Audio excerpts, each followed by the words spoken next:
अस्सलाम वालेकुम दोस्तों, कैसे आप लोग। उम्मीद करते अच्छे होंगे फ्रेंड्स। अभी हम थोड़ा दिन पहले एक वीडियो बनाए थे कि कफ़ाला कराने का जो नया सिस्टम है उसमें हम बताए थे पूरा डिटेल में, लेकिन बहुत सारा उसमें कन्फ्यूजन था फ्रेंड्स।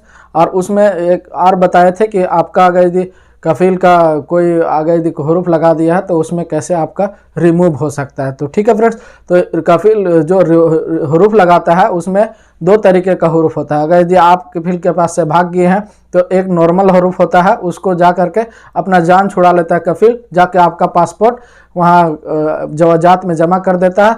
और उसमें जो हरूफ लगाता है उसमें कंडीशन रहता है कि इसको पकड़ के और कहीं भी डिपोर्ट कर दिया जाए इसको अपने देश में। ठीक है, तो उस तरह से आपका पासपोर्ट वहाँ जमा हो जाता है। और एक होता है मतलब हरूफ जो कफ़ील का इल्ज़ाम लगा देता है किसी चीज़ के बारे में। अगर यदि आपका चोरी का इल्ज़ाम हो या किसी तरह का गैर कानूनी अगर यदि आप काम किए कफ़ील के साथ, तो आपका वो मतलब हरूफ लगा देगा।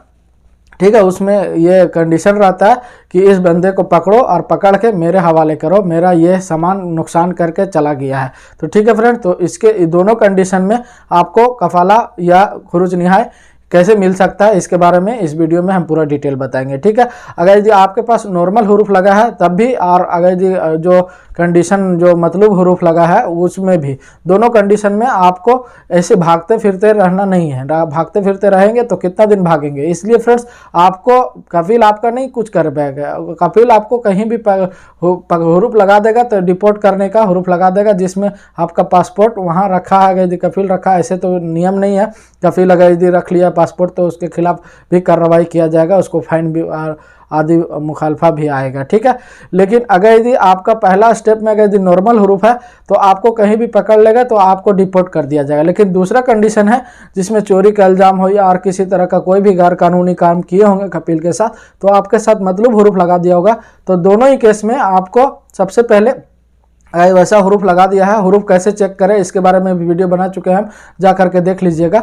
अब देख लीजिएगा हरूफ का कंडीशन कौन है। एक वहाँ ऑप्शन आता है अब्सेंट ऑफ वर्क, माने कि अब्सेंट है मेरा वीज़ा, और दूसरा जो मतलब हरूफ है उसके बारे में भी और कुछ आएगा, वहाँ देख लीजिएगा। ठीक है, तो यहाँ हम बात कर रहे हैं कि अगर यदि आप दोनों कंडीशन में हरूफ कैसे हटाएंगे।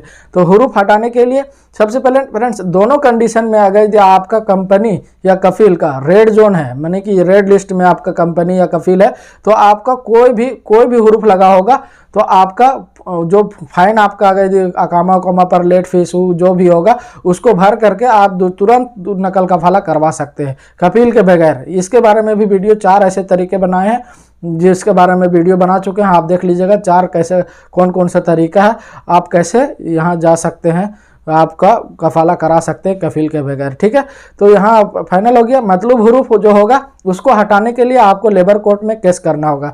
लेबर कोर्ट में केस करने के लिए फ्रेंड्स सबसे पहले जो उसका कंडीशन है उसको बता दे रहे हैं। अगर यदि आपके पास कोई भी कागजात है, जैसे अकामा नंबर हो गया, और जो जितना ज़रूरी है उसके बारे में पहले बात कर लेते हैं। सबसे पहले आपके पास कफ़ील का पूरा डिटेल होना चाहिए। कफ़ील का हो सके आपके पास तो अगर यदि उसका बताका नंबर है तो भी वो नंबर चाहिए, और अगर यदि नहीं है तो कोई बात नहीं है, लेकिन कफ़ील का अकामा, आपका अकामा होना चाहिए। ठीक है, आपका अकामा नंबर से ही कफ़ील का डिटेल निकल जाएगा, कोई दिक्कत नहीं है। कफ़ील का मोबाइल नंबर होना चाहिए, कफ़ील का एरिया रिहायश इलाका जहाँ वो रहता है उस एरिया का नाम होना चाहिए। अपने नज़दीकी लेबर कोर्ट में आप केस करिएगा तो अच्छा रहेगा।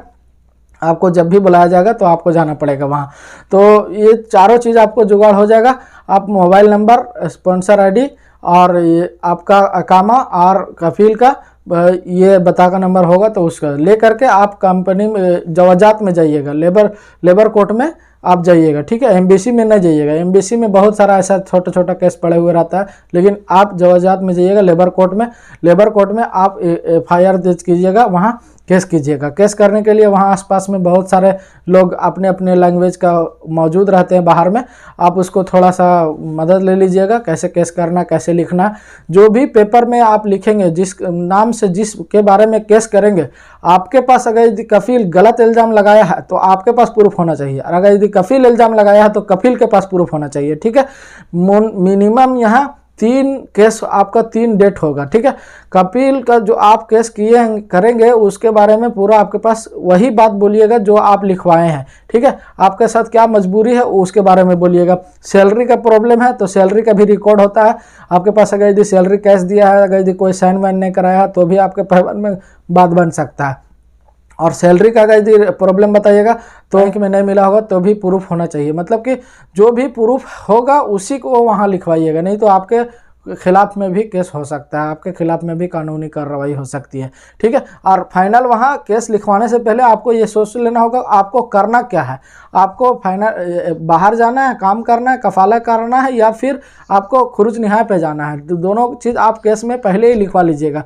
ठीक है, हो सकता है आपको अगर यदि कपिल से बात नहीं बने और ऐसा कपिल ना माने तो फिर वहाँ से वो तुरंत फाइनल एग्जिट लगा करके आप जा सकते हैं। ठीक है, और अगर यदि केस किए और आपके पास कपिल के पास फ़ोन आया और सुलह मशवरा करने का बात आया तो कपिल आपको फ़ोन करेगा, बोलेगा इधर से आ जाओ, साइड से सुलह मशवरा कर लेते हैं, तो ये नहीं जाइएगा कपिल के पास। आप जो एक बार बात बन गई, बिगड़ गई तो बिगड़ गई। ठीक है, आप सीधे मकतबा अमल में केस कर दिए, आप वहीं जो भी मुलाकात करना है वहीं पर करना है, जो भी बात करना है वहीं पर करना है। अगर सुलह करना है तो भी वहीं पर करना है, और नहीं सुलह करना है तो भी वहीं पर करना है। ठीक है, और कपिल भी आपके इल्ज़ाम लगाएगा, अगर यदि कुछ भी इल्ज़ाम लगाएगा तो उसके पास भी प्रूफ होगा। ठीक है, तो हमेशा प्रूफ के साथ ही केस कीजिएगा तो आपका फेवर में केस आएगा। ठीक है, यहाँ सबसे पहले फ्रेंड्स बहुत सारा केस यहाँ सॉल्व किया गया है, अभी फ़िलहाल में ही 44,000 लोगों का केस सॉल्व किया गया सऊदीया में। ठीक है, अगर यदि आप भागते फिरते काम करते चल रहे हैं तो देखिए आपका सहूलियत है, आप जाकर के केस दर्ज कर दीजिए, जहां काम कर रहे हैं वहां काम करते रहिए, कोई दिक्कत नहीं है। अगर यदि एक केस में अगर यदि एक तारीख में अगर यदि कफील नहीं जाता है तो दूसरा तारीख लेगा, दूसरा तारीख में भी अगर यदि नहीं जाता है तो तीसरा तारीख में आपका फेवर में फैसला एकदम 100% होने का ज़्यादा चांस रहेगा, क्योंकि बार बार कफील का बहाना नहीं चलेगा, 3 केस आखिरी चलता है। ठीक है,